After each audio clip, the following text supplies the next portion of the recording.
All right. So for those of you who want your privacy, now is the time to run for your lives. Otherwise, we are recording to the cloud, and I will post the link on in the Slack channel later on for those that are interested in watching this non-live. So as I said earlier, today is a special Cyber Q&A where we're going to talk about pen testing, what it takes, what it really takes to become a paid pen tester. And here's a trick. Did anyone, trick question for everyone, which you can answer in chat. Has anyone ever been paid for pen testing? Ever? Want to take a guess? I get Brandon says no. Brandon, you're very smart. Why do you say no? Why was no one ever paid for pen testing? You just said no because you knew yes was the wrong answer, right? No one gets paid for pen testing because you get paid for your pen testing report. You get paid to write reports. That's what a pen tester does, is write reports. And that's one of the most important takeaways from today. A pen tester is a report writer. And if you don't like that, don't be a pen tester. You will not enjoy it. So with that being said, and our trick question out of the way, let's get started. First off, who am I? Why should you even be listening to me? My name is Joseph White, Senior Mentor and Community Manager with Cyber. I've been in IT for a very long time. Basically, it was the dinosaurs, then me, then the big meteor, and then just me alone. 8 years, I've been specializing in security management. I'm an operations manager for a small company called Toolwire out of Pleasanton, California. My claim to fame isn't much, but I write certification labs. So we work with higher education customers, names you would know. I'm not supposed to say what they are, but names you would know, who also have certification and or master's degree tracks or bachelor's degree tracks in which labs are part of it, especially in the security management and cybersecurity area. So I've written lots of labs for these type of folks. Past and present certifications. I am currently a CISSP. I am currently just renewed my CEH. Yay! In the past, I was a CCNA and a CCNP. That's the Cisco certification. So I've got some experience with networking, and I've deployed a boatload of Cisco networks. And I was also a Microsoft certified systems engineer back when that mattered. Now they don't have anything like that anymore. It's all cloudy stuff. Even the MCSA is gone. So, but I still like that cert, and it's still a valid cert. They didn't take it away, so I'm keeping it. So that's who I am. You might notice that nowhere on here it says I'm a pen tester. I do pen testing for my own company. I consider that an ethical hacker, not a pen tester. To be a pen tester, you really should be outside the company. You should be hired on a consultant basis. Not 100%, but in most cases, that's kind of my philosophy. If you're working internally, then you're an ethical hacker. You're not really a pen tester per se. Pen testers are external and write pen test reports for their clients, usually as contractors. I do hire and occasionally fire pen testers, so I'm probably someone that has an opinion that might be valuable to you. Only you can decide. Let's look over some quick pen testing facts. Important facts, because they may surprise you, they may not. Also in the chat, let me know if anything is wrong with the audio or if a visual isn't happening so I can panic about it and make the recording terrible. So pen testing facts, there are more blue team jobs than pen testing jobs. So if you want to become a pen tester, understand that you are limiting the job field actually quite dramatically in a lot of cases. That doesn't mean there aren't lots of pen testing jobs. It just means that there's lots of people competing for a smaller number of jobs. Most people do not become pen testers as their first security job. Has anyone ever become a pen tester as their first security job? 100%. I've been in Cyber for 3 years and I've seen it happen several times. It's not, like I said, it's not what happens all the time, but it certainly does happen. So yes, you can go from zero to pen tester. I've seen people do it, but typically you don't. Pen testing is very much about hard skills, meaning you need to be able to break into computer systems, and then you need to be able to tell someone how you did it so that they can prevent it. And it's a learned skill. It can absolutely be learned, but it's something you're going to have to put a lot of time into. It is not about watching videos. It is not about doing hands-on labs, even though they're good labs. It's not about doing hands-on labs. It is about actually firing up a box that has a flaw and breaking into it and finding that flaw and being able to do that in the real world and being able to do it in a timely fashion. And when we get to certification, we'll see what people consider timely.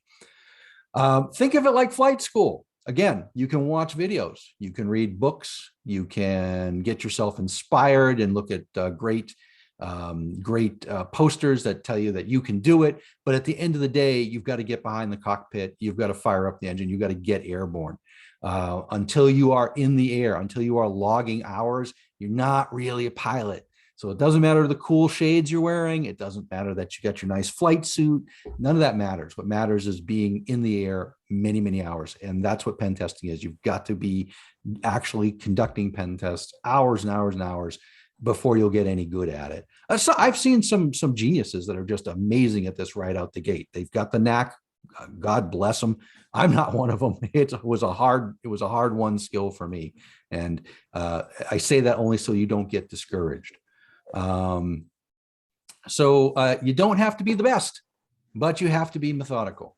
This surprises people. A lot of people think they got to be the best of the best. You don't have to be the best. In flight school, you do have to be the best.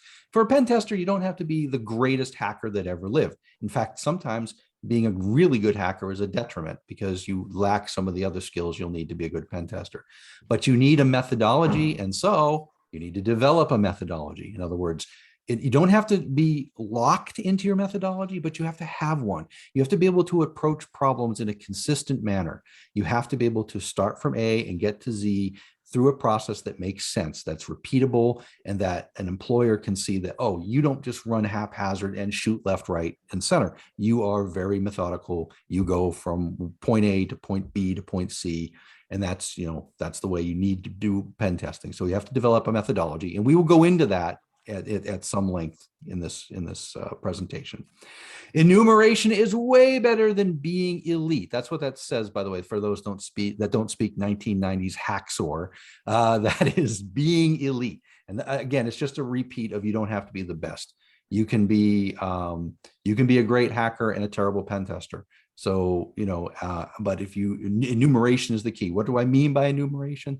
That is digging into a system, probing every port, finding ways to find out more information about that system, digging and digging, peeling back the layers of that onion until there is no more onion left. Good enumerators make fantastic pen testers.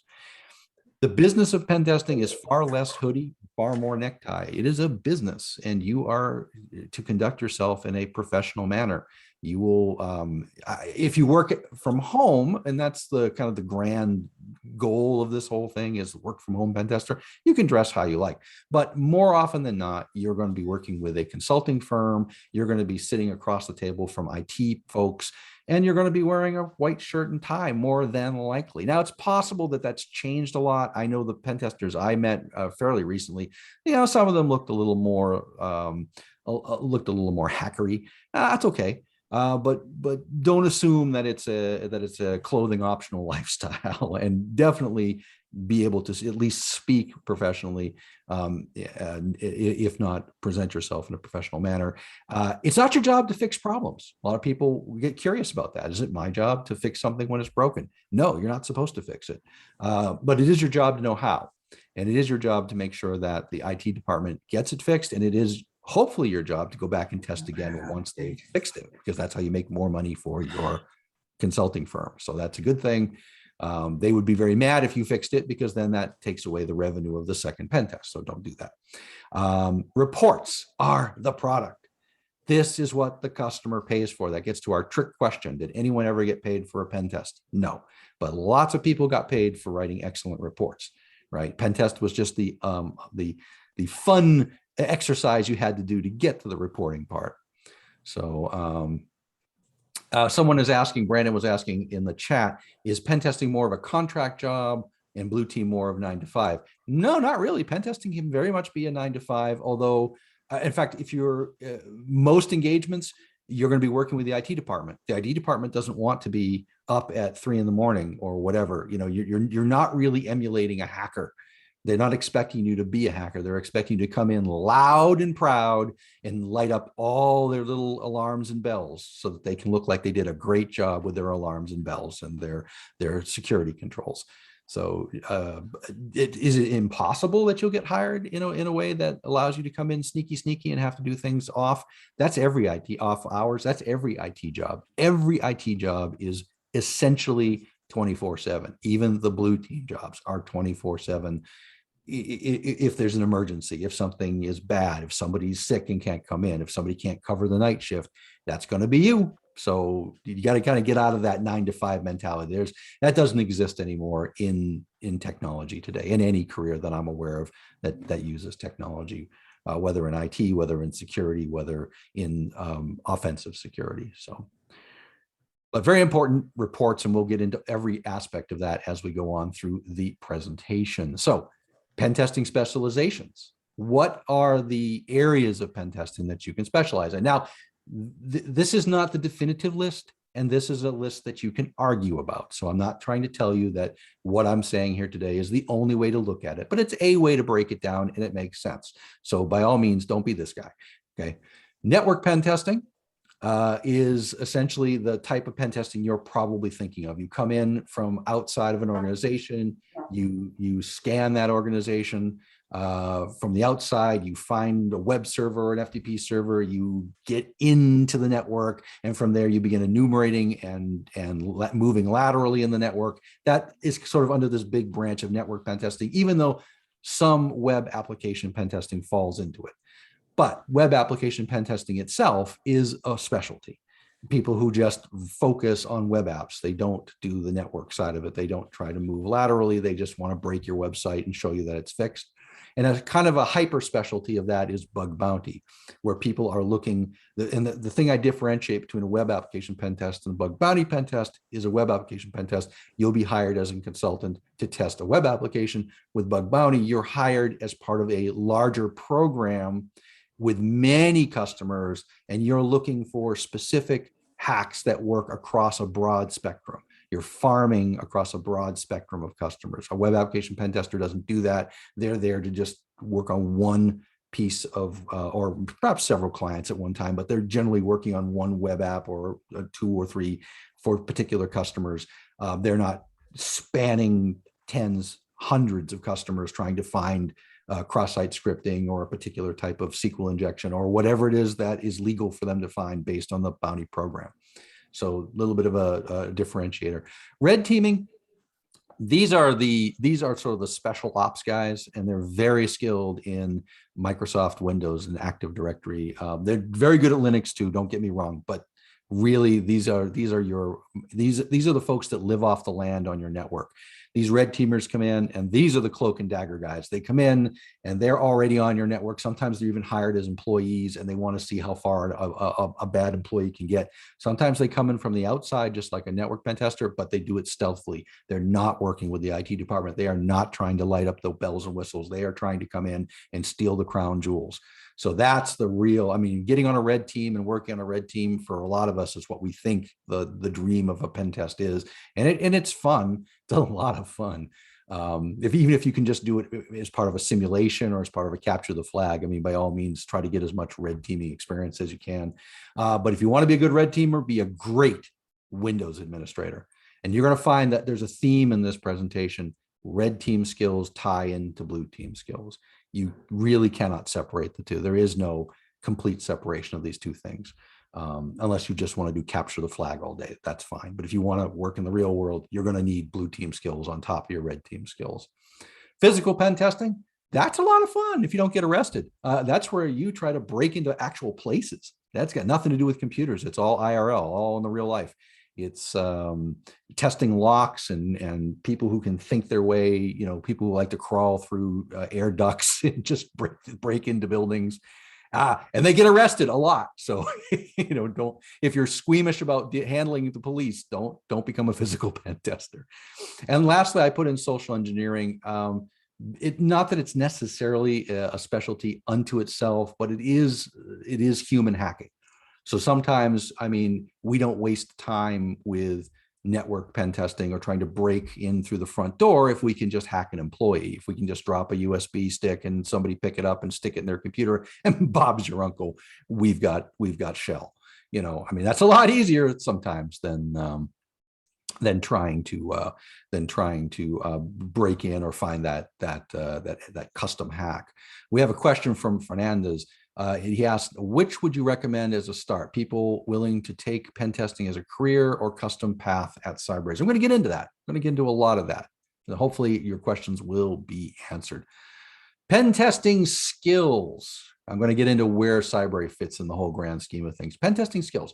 So these are the type of skills that you should be good at if you want to be a pen tester, specifically a network pen tester, but I'm a little bit focused on that part of it right now because that's kind of what people think of when they think of pen tester, and that's where most of the jobs are, with the exception of bug bounty. So you should be good at scanning networks. So Nmap is your friend, but not just Nmap. There's lots of different scanners out there, but being really fluent with scanning and being able to perhaps even probe firewalls with scanners. Enumeration, that's peeling the onion back. You know, what is the operating system? What is the version of the operating system? What was the website on it? What's the version of the website on it? Are there any ports that are non-standard? Is it running FTP in a non-standard port? Is it running SSH? I mean, just digging until you find your way in. Enumeration is probably the master skill. Password cracking, because let's face it, passwords are one of the weakest places, one of the weakest things in any organization. They come from humans, and humans are weak. So like privilege escalation, it's password cracking is a little like human hacking, only you're just assuming that people are very typical in their password choices. For example, some password plus some garbage at the end, or some passwords that's been all hacksaw up. Lateral movement, that's land and expand. That's finding a niche in a network and moving through the network. Finding through enumeration and through password cracking, finding more accounts that you can use, more connections, more servers that you can attach to. Persistence, that's just making sure that once you've got a backdoor open, you keep it open. You don't want to have to keep hacking the same system over and over. There's risk in that.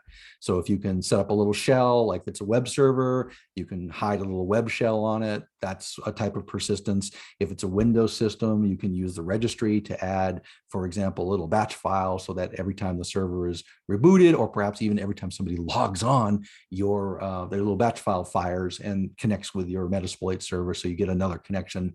So all you have to do is just wait for somebody to do something on that server, and you're back in without having to relaunch perhaps a risky shell. Sometimes it's infecting the system with some type of command and control. Not viral per se. That's just asking. That's just ringing the dinner bell for the admins to come all over you. But little tools that you build that are not viral. Netcat, for example, and you can rename it something like vhost.exe or let's look at some innocuous Windows process. And if you've got root on the box, you could stick it under system 32, and an admin, when they fire up their tools and go looking for processes, they're going to see vhost or whatever, a service host. I don't know, that looks like every other thing that's running on this computer. They're not going to see it, at least not immediately. It won't fool a good admin, but it'll fool an average admin. Social engineering, we just talked about, being able to convince others to do something that they wouldn't otherwise do for you. Network sniffing, Wireshark. How else do you do lateral movement? You get out there, you sniff the network, you go looking for clues and things, being able to see perhaps even passwords going clear text. Sometimes they're not. Privilege escalation is a big one, probably one of the most important skills, especially for network pen testing. And that is where you start with a very basic shell and try to get root on the box, because once you have root, you have the ability to do persistence, you have the ability to sniff, you have the ability to do things that you can't do as an ordinary user. So privilege escalation, a very big skill for pen testing. And interestingly enough, these skills look surprisingly like the MITRE attack matrix, doesn't it? Almost as if studying how the blue team codifies and talks about a pen tester might make you a great pen tester. And we have wonderful courses on the MITRE attack matrix at Cyberase. So something you should invest some time in, because gee, doesn't this look like an entire list of things you should know how to do if you want to be a pen tester? Because it's what pen testers actually do. It's what attackers do. So in most cases, this is your skill set. This is your list of things you should know. So here you were thinking you were going to learn all red team skills, and suddenly the blue team presents you a codified, beautiful list of things you should know how to do. All right, let's talk about pen testing certification a little bit. So I've sort of listed these in order of importance, with the exception of the CEH ANSI. Sometimes if you want to get like a government job or some company you might be looking to work for might require you to have CEH. But as a pen test cert goes, it's probably not up there in terms of, considered elite. Some of you may have even seen the meme where the guy got his CEH and he's shaking up the champagne and he's biting his gold medal or whatever medal it was, and he's having a great time. But then we eventually see he's at the end of the podium because there's so many better certifications to get. So with the exception of CH ANSI, let's talk about the pen testing certifications that matter, and then let's talk about when you should even consider certifying. So CEH ANSI is fine if you want to go get it. It's 150 questions, but it's really an about test. Do you know about security? Does it focus on pen testing? Not really. It's more of a general kind of security test, less so than say Sec Plus, and probably a little easier than Sec Plus. So it's not a bad one to go for if you just want a general security cert, but it will not make you a pen tester. CH Practical. Now that's a 6-hour hands-on exam, which I'm probably going to go into cold next weekend because I haven't had any time to study for this thing and I've run out of time. So I'm going to have to just take this test and find out if I can pass it or not without any prep. So it's a 6-hour hands-on test in which you use sort of basic enumeration and a little bit of basic hacking techniques. If you have gone through the CEH iLabs, then you pretty much know what the CH Practical is about. I'm too cheap to spend $200 on the iLab, so I'm going to go in cold and find out what it's all about on my own. EJPT, that's the eLearn Security Junior Pen Test. That's a 3-day hands-on test, so good for a long weekend. There's no report you have to write. Same with the CH Practical. The EJPT is 3 days, and you either root the boxes or you don't. And if you do, you win. You get your EJPT. It's not an easy test. So a lot of people think because it's a junior that they don't have to prep for it. You do have to prep for it. You do have to know how to crack boxes. You do have to have some level of skill. So don't think that that's a cert. It doesn't. Employers aren't super impressed with it, but it's a pretty good cert, and any hands-on cert is a good cert. I think CH Practical is a good cert. I mean, if you were to, and here's a trick, by the way, if you want to get CEH designated, but you don't want to pay $1,200 for the ANSI 150 question test, the CEH Practical is usually around $450, and it's a hands-on test. And when you're done, you're still a CEH, and you actually did something real. So that's kind of a hack. If you want to get CH without spending, over $1,000, skip the 150 question test and go right for the practical. I have a copy of a lab guide that was valid for iLabs, and I think is still. I originally built an entire environment to do the CEH, the iLabs, basically in your own home, but that thing has become deprecated. So, but the lab guide is still good. And Runtime is saying that it is 550 plus there's a scholarship. And that's what I wanted to mention, that the CH Practical, I don't know if this is something they've always done, but in recent times, they give out these quote scholarships. But what it really is you send them a letter basically justifying why you should get it. And I don't think they read them because my letter was terrible and they gave it to me. And then they let you buy CH Practical for $100. So that's the best value around, if in terms of certification. All right, so now the 3 big boy certs that are out there. There's the ECPPT. That's also from eLearn Security, who are now INE, by the way. So it's a different group.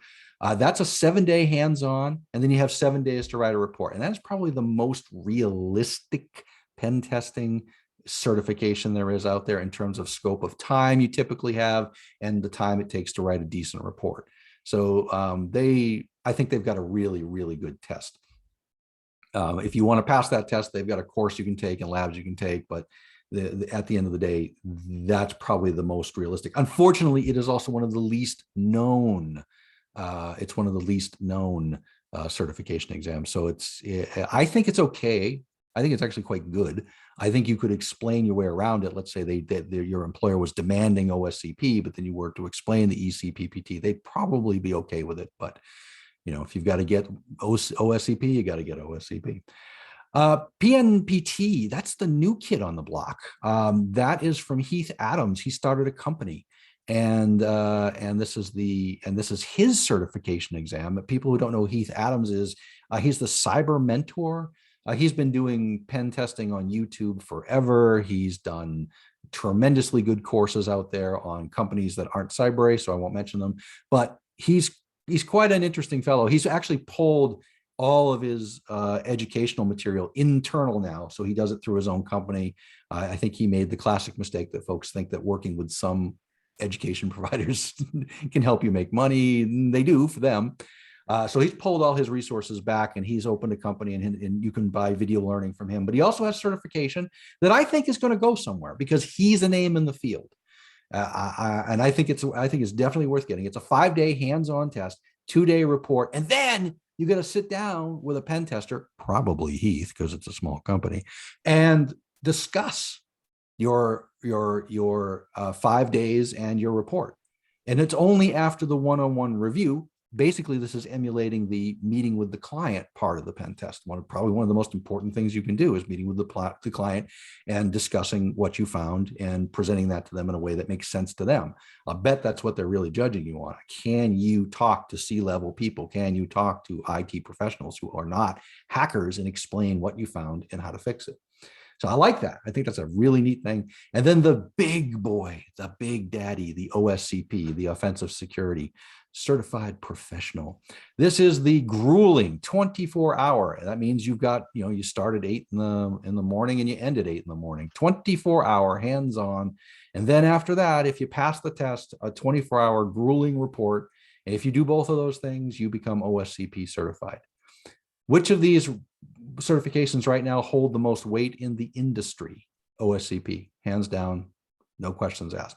Do I think ECPPT is good? Yes. Do I think PNPT is going to really take off and have legs? Yes. Do I think that if you had to pick one and not waste your time, which one should it be? OSCP. OSCP, hands down, because right now that's what people want. And you don't fight the HR department. So I think they're all worth your time.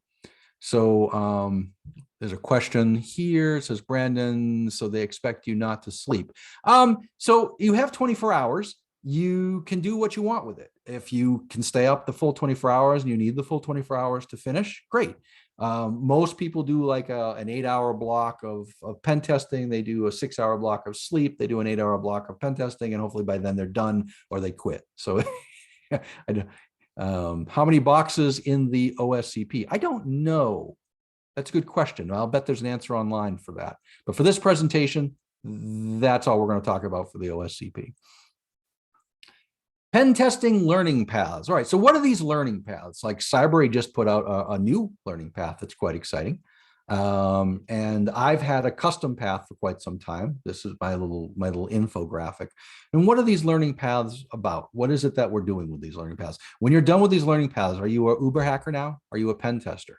How many people think you're the Uber hacker when you're done with your learning path? Raise your hand.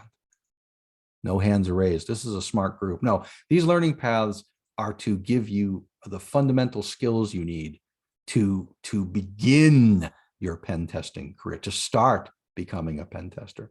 In other words, this is everything you would need to know to do rudimentary pen testing. But just as I said earlier, it's like a pilot's license. This is the courses you take before you get into the airplane. But you haven't gotten into the airplane yet, not even the simulator yet. So, for those that think that they're going to go through any career path anywhere under any product and be hired as a pen tester, is it impossible? No, I don't think anything's impossible. But if that's your plan, I think your plan is a little flawed, because you haven't really begun pen testing yet. It's like, would you be hired as a pilot after you finish a video course on flying? No, you need thousands of hours. And it's the same with pen testing. So what's the difference between these two paths? Which one's better? I don't care. I really don't. They're both great. Both will give you what you need. Both will cover the fundamentals. We have a lot of crossover. I created this to answer the question, what is the absolute minimum I have to do to become a pen tester? And I said, well, nothing will make you become a pen tester other than pen testing. But if you want to get there in the fastest route possible, make sure you understand IT foundations, make sure you understand networking, make sure you at least know Linux user skills. You don't have to be a Linux admin, although that helps with privilege escalation, which we'll talk about later. Know at least the foundations of security. So Security Plus Module 1 covers that. And then learn some ethical hacking, learn Kali, learn sniffing, pretty much all the skills we talked about in that slide not so long ago. So this I consider like your sort of truncated path. And Cyber has put together what it thinks is a very good list of things you should do. And I can't tell you, I'm not going to tell you either of these is better than the other, because at the end of the day, we're laying foundation and both are going to lay a solid foundation for you. Can we have a picture of the custom path? Yeah, I have that in Slack and I give that out all the time. So yes, just reach out to me in Slack and I will be happy to post the custom path. But understand that this is a truncated path to get you to the part that you need to get to as fast as possible. And it's possible there's something in here that will help make that easier for you. So don't just throw out Cyberay's latest path. I've looked at it. I think it's quite good. I have a little issue with the virtual labs, but that's really not for this presentation. For the most part, if I was to augment this at all, I would say do the Pentest Plus labs as well as anything that's listed here, because the Pentest Plus labs are really, really, really, really good. And if you want to take the OSCP, then very much don't skip the offensive pen testing course, because that is all about taking the OSCP. Can you take this course and go past the OSCP? Maybe, but I would recommend you don't for two reasons. One, you have to buy lab time to have access to the OSCP anyway. So what this could do is truncate your lab time, but you're not going to avoid it. You've got to buy the lab time and you've got to buy the course with the certification attempt. So you're not saving any money. I mean, you could spend money on the course and everything, but someone is mentioning in chat, Fernandez says, you didn't mention the eligibility to take CEH. So this is an interesting thing about CEH, just rolling back to that real quick. That's the other part of the CEH practical hack that's awesome. You have to have 3 years of verified experience to take the certified ethical hacker exam. 3 years of verified experience, and they will call your employer, because they called mine. I was stunned, and my employer had to write a letter, which I ended up writing and they ended up signing. But anyway, they were stunned. I was stunned that they actually followed up. So don't BS it. If you do have it, if you put an employer down, they will contact them. So the other thing though, is that with the CH practical, there is no eligibility. All you have to do is pass the test. 0 years required. So that's another way to get CEH if you want it. Frankly, it's a better, since it's a practical test, by definition, it's a better test. So it's a better test, it's a cheaper test, and there's no qualifications. So if somebody says you need to have CEH, go that route. It's going to be hands down the easiest route you can do. So thank you, Fernandez, for bringing that up. All right, so how do we get to this part where we're actually going to fly? Well, for the first thing you're going to do is a flight simulator. And by that, I mean, you're going to build a simple home lab. What is a simple home lab? A simple home lab is VirtualBox. You can pick any hypervisor you want, but VirtualBox is free. You're going to have Kali and you're going to have a victim. And you're going to put Kali and the victim in the same network, and you're going to kiss. That's right. You're going to keep it simple, stupid. You're not going to make it complicated. You're not going to put firewalls. You're not going to try to emulate Windows Active Directory networks. You're just going to get Kali and a VirtualBox, Kali and a victim VM up in VirtualBox, and then try to break into that box. That's it. That's what you should be doing. If you want to be a pen tester, this is what you should be doing.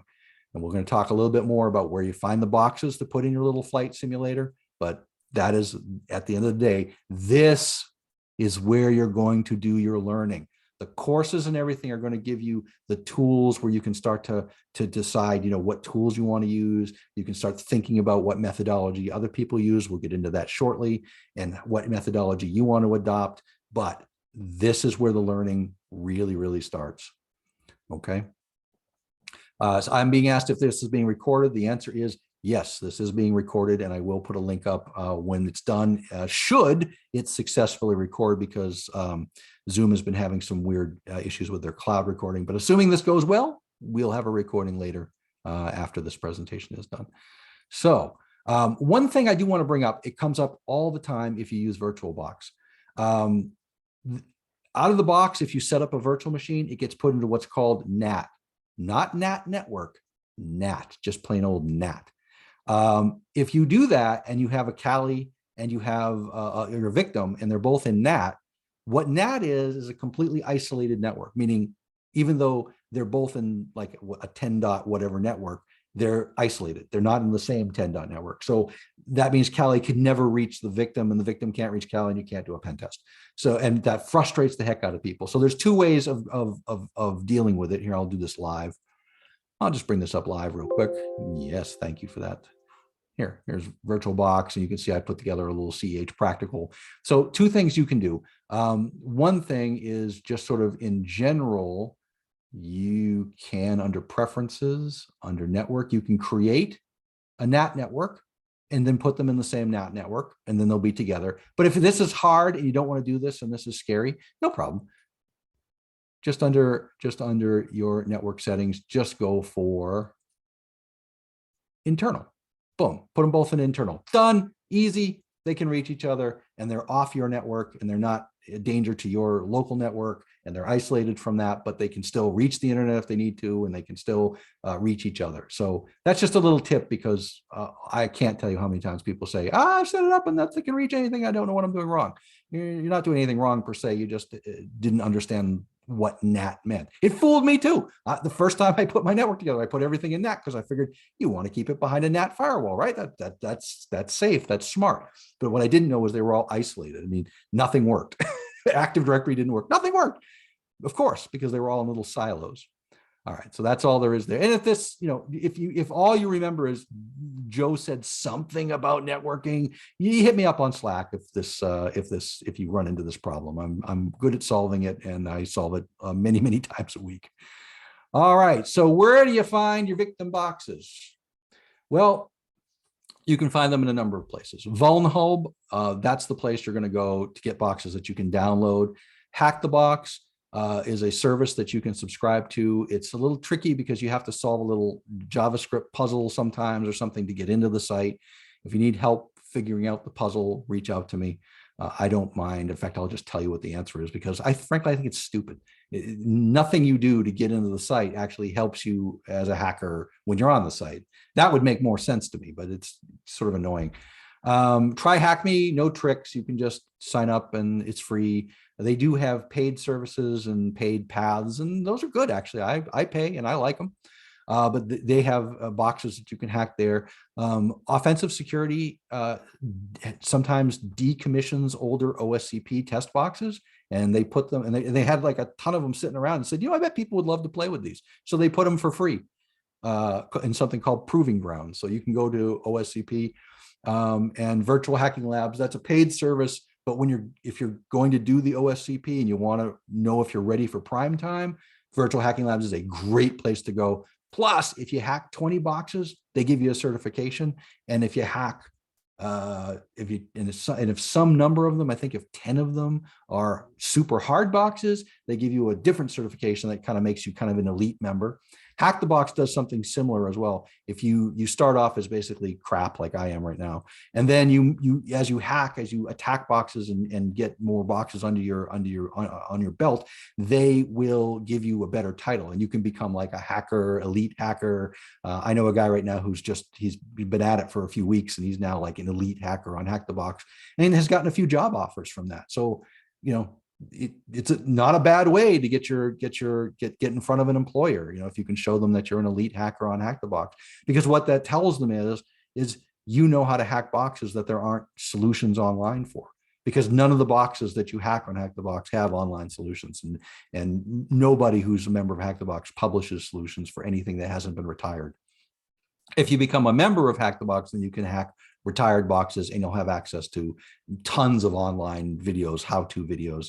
And those are great, but as we'll talk in a little bit, you don't want to lean on those videos too heavily. You want to try to hack these boxes on your own. It's okay to watch videos to learn the process, to see how it's done. But then when you go to hack your box, it's okay to use a video as a hint, but don't watch the whole video, and we'll talk a little bit more about that in a minute. So I highlight VulnHub a little bit because that's probably where you should spend your time. There's just a boatload of things on VulnHub. There's no reason to spend any money anywhere else until you're really good at VulnHub.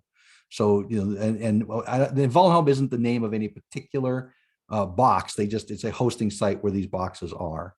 In fact, and I'll put this link somewhere where you guys can get it, but because I don't expect anyone to write this down, but this is TJ Nell's list of Valhelm boxes that he thinks are good for practicing, for example, for the OSCP, practicing for the new, so this is for the old OSCP, this is for the new OSCP, but basically it's just a list of things. And he also includes proving ground boxes, hack the box boxes, and boxes that are specific to the OSWE, which is a different type of test from offensive security for web application hacking. But in any case, people have asked this guy about 1 million times, which boxes on Valhelm should I do if I want to get the OSCP? Well, there's your list.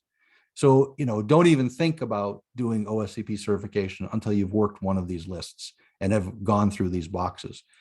And if you have, and you've taken the OSCP certification course from Cyber, you actually might be okay. You might be able to truncate an awful lot of your lab time on the OSCP. For example, you might only need 30 days instead of 90 days, which is very typical for folks. So again, this isn't about becoming OSCP. You could do a whole hour just on that.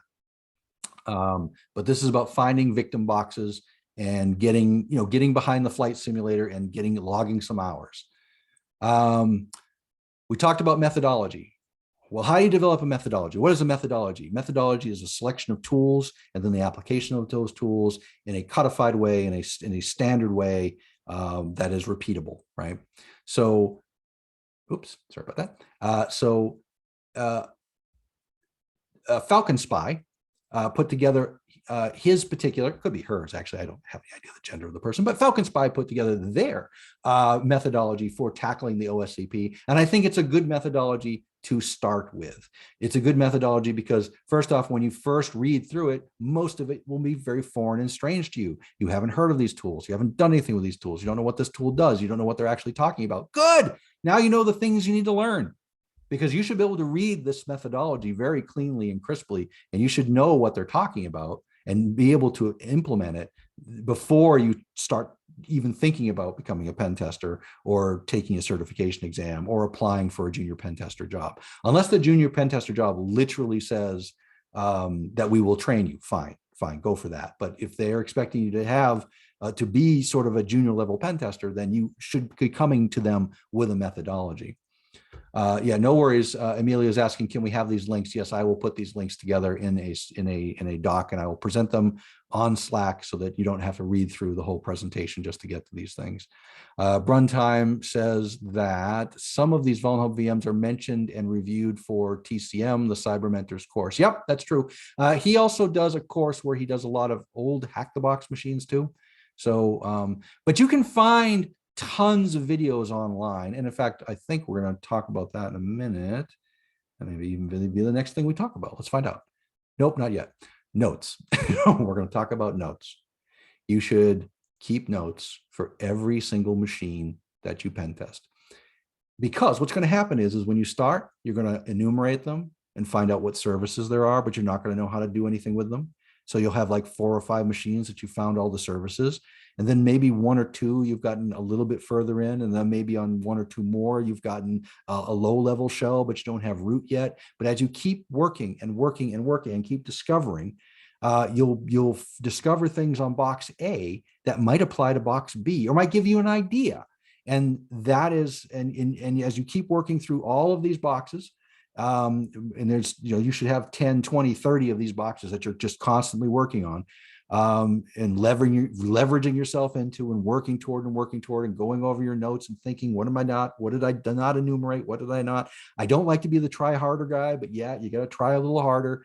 And then if you're really stuck in a box, go find a video on that box, see what that person does up to the point where you're stuck, get unstuck, stop watching the video and keep trying the next thing. Go through the pain. If you try to avoid pain in this endeavor, you will avoid skill acquisition.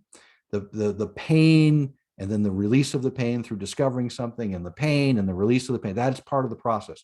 You have to go through it. It stinks. It's awful. You will hate it. I hate it. But when you solve the problem, you'll feel so good, and you've learned it. It's in your head. It's no longer something you have to look up. You no longer will need your notes for it. You'll remember that. They'll stick with you. And it will, and you'll be able to apply it later. And the other thing is when your brain learns to become a puzzle solving machine, right? We all know these people that can just take a 2,000 piece puzzle and they just start going at it. And I look at it and go, what the heck? Well, the reason they can do that is they've probably done 600 puzzles before. They have a methodology. They go after the edges first. They go after blank, similar colors first. Same thing applies to pen testing. The more you do it, the better you'll get at it. When you first watch these videos online, you'll think, oh, this isn't so hard. Yeah, for them, it's not so hard. For you, it's really hard. And the good test of that is to watch one video all the way through, take notes, and then sit down with the same vulnerable box and try to crack it just with your notes. I bet you can't do it. I bet you can't do it. Not on the first try. It's harder than it looks. It looks real easy online. And the other thing is, you'll notice 50 people with the same write-up of the same virtual machine using almost identical steps. Gee, how did they all come up with the same path? How did they all figure that out? They didn't. They just watched somebody else's video and then presented it as their work. People do that all the time online. So that's why all the videos look fairly identical and all the solutions are fairly identical. And if you find yourself watching a video and you come up with this, and this question hits you, how did this person come up with this idea? Or why did they know to look there? If that's not part of the video, if the why isn't part of the video, bet you $1,000 they just watched somebody else solve that machine. They don't know why either. So, the why should always be there. There are some exceptions. I think IPSEC is one exception. I think this person has been doing hacking for so long, they couldn't tell you why they know. They just know. They're just a genius at it. So don't get discouraged. Don't think everybody knows this stuff except you. They don't. Most of them are faking it. So don't do what they did. Don't watch the videos and then present the work as your own. Do the work as yourself. And you might find, like I find, that you crack a box in a way that wasn't intended. Every capture the flag I've done, not every, but in most capture the flags I've done, I've actually cracked the box in a way that they didn't expect me to, because I couldn't find the way they put. I couldn't find the flaw. I'm terrible. I'm the worst pen tester there is. And yet I enumerate till I bleed and I find something else and I get in that way. You know what? A win's a win. So I take it. But that's why I say enumeration is better than being elite and better than knowing the solution to the puzzle. So every single box, make sure you know where the box is, make sure you know the name of the box, and keep your notes. And another thing I like to do when a box is solved, and you can see I don't have this here on my screen, but I have it on other screens. I should have captured those instead. I like to put the kill chain at the top, just brief notes of what I did to break the box, like, net discover, nicto, derby, just at the top. So I know off the top of my head what broke this box, where I found it. In the case of the Chioptrix boxes, there's usually 5, 6, 7 flaws. So just breaking it once, by the way, isn't a win on Chioptrix. Chioptrix 1, I think there's 50 different ways to break it. So just spend some time on Chioptrix 1. Try to break it in every way possible. You learn a lot from these boxes. This is where you learn. This is the flight simulator. This is how you're going to get in the air. All right. And again, like we said, keep it simple. Your lab doesn't have to be complex at all. All right. So reporting. This is the product. This is what you get paid for. On screen are some examples of things that people include in reports, right? Like screenshot. Everyone heard the phrase screenshot or it didn't happen? So Runtime is asking which tool. I don't care. Use Excel spreadsheets, use Word docs. I'm using OneNote. I like OneNote a lot. It saves to the cloud natively. It's nice, intuitive, but Cherry Tree is great. And the nice thing about Cherry Tree is I believe it's Java based. So it runs in Windows, it runs in Linux. You can take your Cherry Tree file off of a Linux machine, like your Kali machine, drop it onto your Windows machine for reporting. So Cherry Tree is a good one. If I had to pick two, OneNote and Cherry Tree would be the two that I say. And pen testers have frameworks like Dratus that they use. I don't use that. It's Obsidian. Thank you, Emilio. Obsidian is awesome, but whatever works for you. At the end of the day, if you can produce a report, then it's good. If you can't, it's bad. If you can't figure out how you broke the box 3 months later and can't read your notes, it's bad. Whatever it is you do, if you can, yeah, Word, it's fine. If you can open a Word doc and figure out, what it was you were doing and get back to that box and finish cracking that box, and you can utilize those notes later, then guess what? Word works fine. Notepad, I don't care, as long as you keep notes. I would crayon and toilet paper, just keep notes. So as you can see, screenshot or it didn't happen. Some people go the extra mile of making little presentations about how the bad guy did what they did. I think this is a little bit over the top, but this is what OSCP, these screenshots are from the OSCP example. So this is probably what they want to see in a report. I have never gotten a report like this. I get screenshots. I get mostly screenshots and mostly words that sort of explanation. But I have to admit, this is nice. This is pretty. I've never gotten a pen test report with this in it ever, not once, but I don't see why you couldn't. But here's the kind of an important thing to focus on is there's an executive summary, and this term, narrative. This is what a report is supposed to do. It's supposed to take the reader through the experience, what you found, how you found it, what it means, how important it is. This is what we mean by narrative.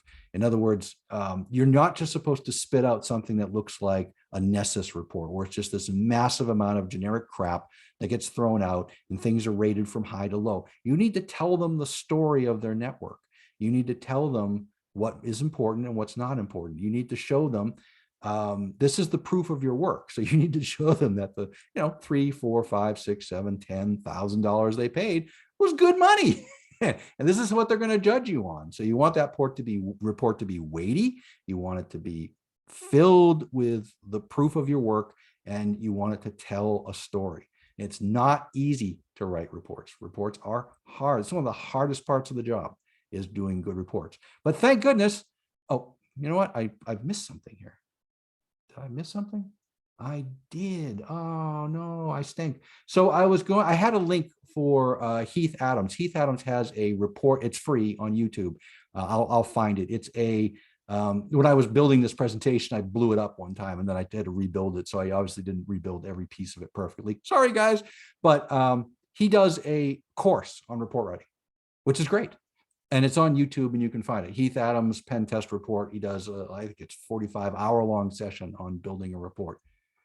And it won't be exactly the same as the report that OSCP. And if you look at 10 different reports, you're going to see 10 different things. But what you should see in common is that they are readable, they are organized, and they tell the narrative. They explain what happened.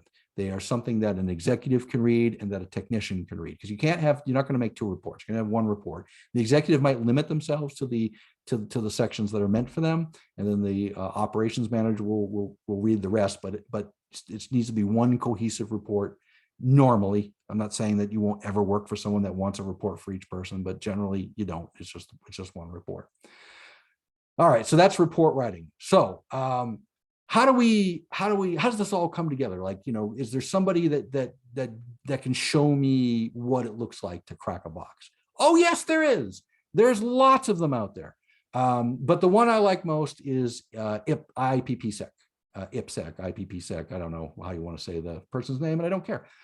And the ones you should watch are the CTF Windows, CTF Unix, and you should watch Easy on both. There's like 50 videos, easy videos. And then you should start to see commonalities. You should start to see, I don't know, Brandon, it could be 30 pages. Brandon's asking about the length of the report. Should 30 pages are good? I can't tell you what the length of the report should be. I can't tell you, but enough to tell the narrative clearly. And very likely you're not going to do it in under 10 pages, unless they really, really didn't have anything wrong. Then you're going to make a CEO extremely happy. So watch their capture the flag videos. You might say, well, capture the flag, pen testing, are they different things? Yes, of course. Capture the flag is about breaking a box with known flaws, but this is the flight simulator. This is how you learn pen testing. The boxes that you're going to do all have something wrong with them. The boxes in the real world might have something wrong with them, but certainly not intentionally. So that's how you differentiate between a capture the flag, where the box creator wants to teach you something, so they've put flaws in intentionally so that you can learn something very specific.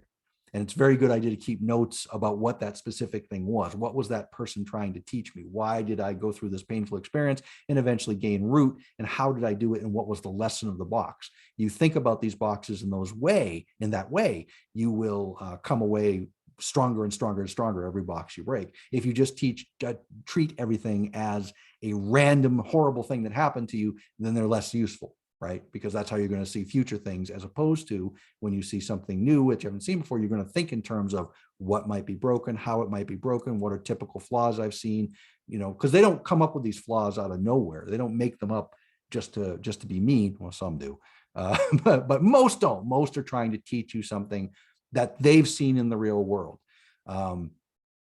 So some boxes are a little, they're a little trolly, like troll.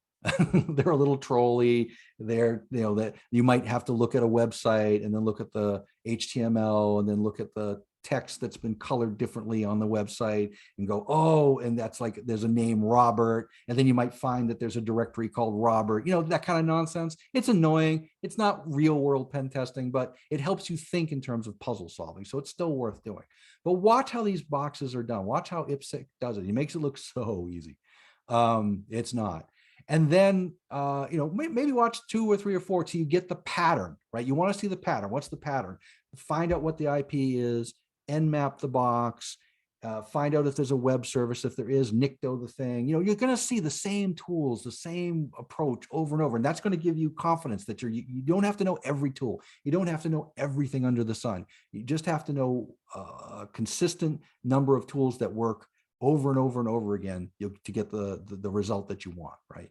So if you don't like a particular tool, you don't have to use a particular tool. Later, you can add tools, you can explore, but try to learn a limited tool set and do the most you can with it. Just like in carpentry, you don't need to know every tool that's under the sun for carpentry. Usually about 20 different tools will get you 80% of the way.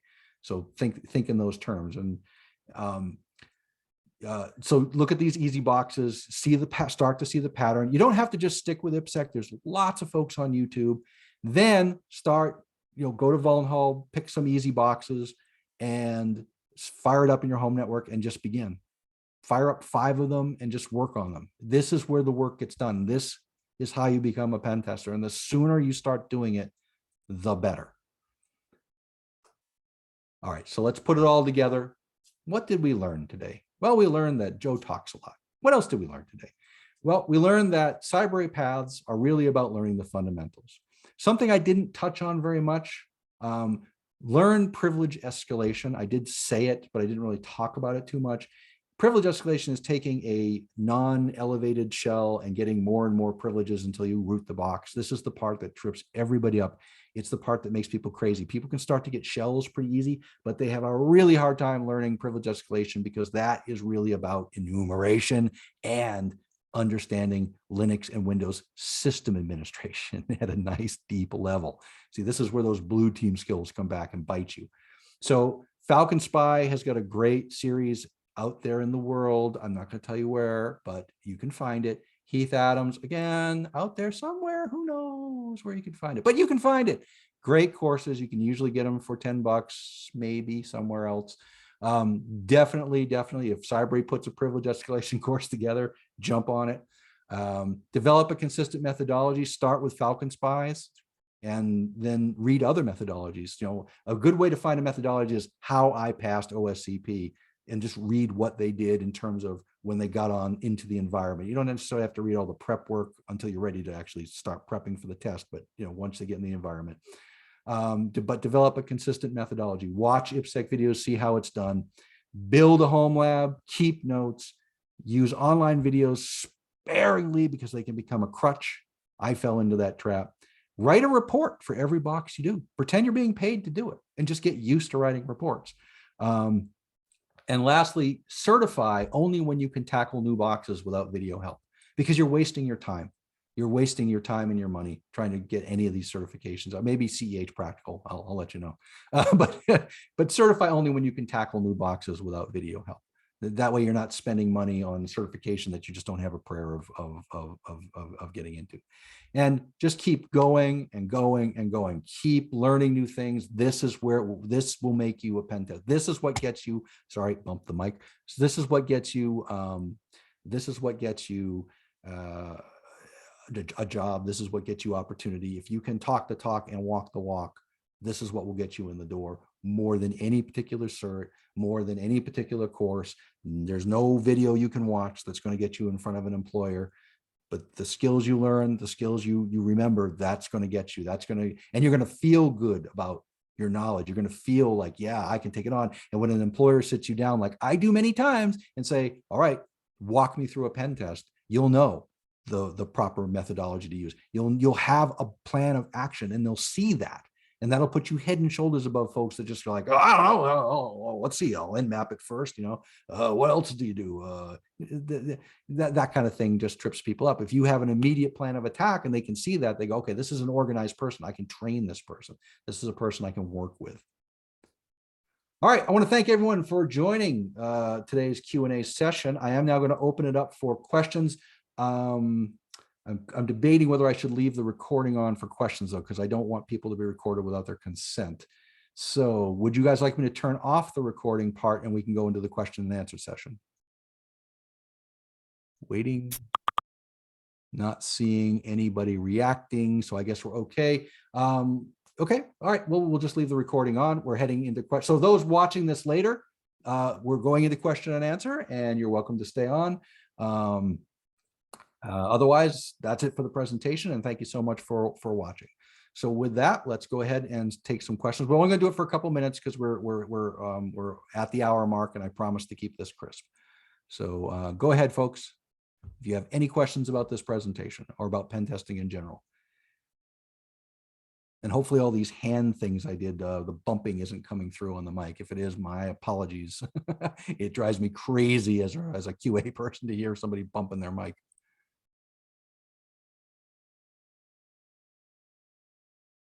Okay, I guess we have no questions, so I'm going to go. What's your format for reporting? What do you mean by format, Brandon? Are you looking for like a reporting template? Because they have them online. You can look up. Very often, though, whatever company you work for, they're going to have reporting templates that you would use. Yeah. It's way more important to just start writing reports than to worry if you've got the perfect template. But you can go online and just look up like pen test reporting template, blank pen test. Any of them, literally any of them, will work when you're starting out.